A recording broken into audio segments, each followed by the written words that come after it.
запитати вашої думки стосовно спецоперації СБУ, так, щодо нашого колеги Аркадія Бабченка.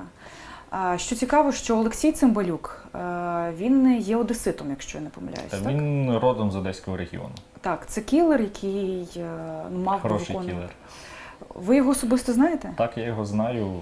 Ще от якраз в період після Майдану я з ним познайомився і вважаю його своїм другом. І він теж. Так, ви знаєте, я читала вчора його інтерв'ю, є декілька моментів, які би я хотіла, щоб, можливо, ви прокоментували. Але, можливо, мені тільки здалося дивно, так? Тобто він розповідає, що він є ченцем, так? Тобто Божою людиною і так далі. Так? Як він потрапив на фронт, але був там в групі госпітальєрів, так? ДУК, тобто це лікарі.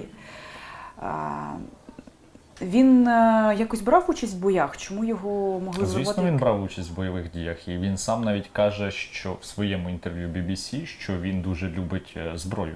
Він казав, любити зброю, цікавитися зброєю, це не означає, що можна бути кілером, якому замовили 30 або 60 людей. Розумієте, про що я кажу? Так, я розумію, про що ви кажете. Тобто вас цікавить питання його навичок? Так, давайте так.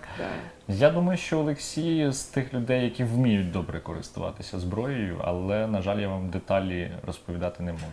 Це було б неправильно з мого боку говорити замість нього.